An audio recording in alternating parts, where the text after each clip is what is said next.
Sunday కాబట్టి మీ ఇంట్లో ఏం స్పెషల్స్ చేసుకున్నారో కమెంట్ చేయండి. అలాగే నా ఛానల్ని ఫస్ట్ టైం చూస్తున్నట్టయితే సబ్స్క్రైబ్ చేసుకొని లైక్ చేయండి. నేను ఈరోజు ఎగ్ కర్రీ చేస్తున్నాను.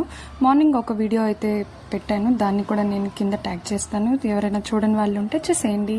అండ్ ఇవాళ ఎగ్ కర్రీకి ఎగ్స్ ఆల్రెడీ ఉడకపెట్టి తీసేసుకున్నాను. ఆయిల్లో అయితే బాగా ఫ్రై చేసుకున్నాను అనమాట. ఉప్పు, పసుపు పొడి, కారం వేసుకొని నెక్స్ట్ ఈ ఎగ్స్ అన్నీ ఫ్రై అయిపోయిన తర్వాత నేను ఇవన్నీ కొంచెం మీడియం ఫ్లేమ్లో పెట్టుకొని ఫ్రై చేసుకున్నాను.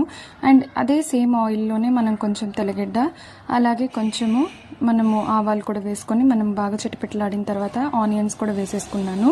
సో ఇంకా ఆనియన్స్ బాగా ఫ్రై అయ్యేదాకా వెయిట్ చేసి బాగా మిక్స్ చేసుకుని నెక్స్ట్ నేను ఎగ్స్ అన్నీ ఒక సపరేట్ బౌల్లోకి అయితే తీసి పెట్టుకున్నాను అనమాట. సో నెక్స్ట్ వచ్చేసి నేను దీంట్లోకి కరివేపాకు అయితే యాడ్ చేశాను. టేస్ట్ భలే ఉంటుందన్నమాట కరివేపాకు యాడ్ చేస్తే, కానీ మనం తినము. పక్కకు తీసి పెట్టినా ఆ కరివేపాకు అనేది యాడ్ చేస్తే మనకు ఆ ఫ్లేవర్ అనేది చాలా బాగుంటుంది. అండ్ నెక్స్ట్ ఎగ్స్ ఒక గిన్నెలోకి పెట్టేసుకున్నాను. అండ్ నెక్స్ట్ దీంట్లోకి టమోటాస్ అయితే యాడ్ చేసుకుంటున్నాను అనమాట. టమోటాస్ బాగా మగ్గే వరకు వెయిట్ చేయాలి. అందుకే టమోటాస్ మగ్గే ముందే మనం కొంచెం సాల్ట్ వేసేస్తే సో టమోటాస్ అన్నీ బాగా మగ్గిపోతాయి. ఆల్రెడీ నేను సాల్ట్ వేసుకున్నాను, కానీ సరిపోతుందో సాలదో అని చెప్పి మళ్ళీ సాల్ట్, పసుపు అయితే వేసాను అనమాట. సో కొంచెంసేపు మూత పెట్టి ఉడికిచ్చేసామనుకోండి టమోటాస్ అన్నీ మగ్గిపోతాయి.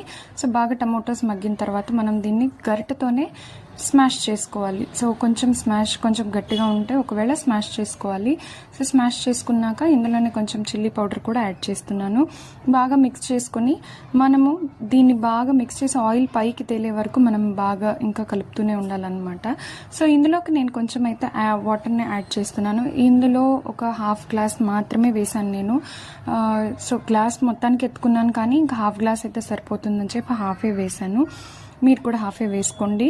అండ్ ఈ క్వాంటిటీ వచ్చేసి ఒక 6 మెంబర్స్కి అయితే ఈజీగా సరిపోతుంది.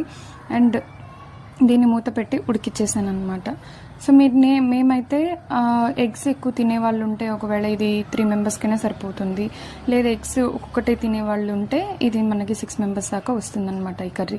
సో చూసారా, ఎగ్స్ కూడా వేసేసాను నేను ఇందులోకి. ఆల్రెడీ ఉడకపెట్టి ఫ్రై చేసి పెట్టుకున్న ఎగ్స్ని కూడా నేను ఇందులోకి యాడ్ చేసేసి మూత మూసేసాను. సో ఇంకా మూత తెరిచి చూసేసరికి ఆయిల్ అంతా పైన తేలిపోయినట్టుంటే నేను ఇంకా దానికి కొత్తిమీర యాడ్ చేశాను.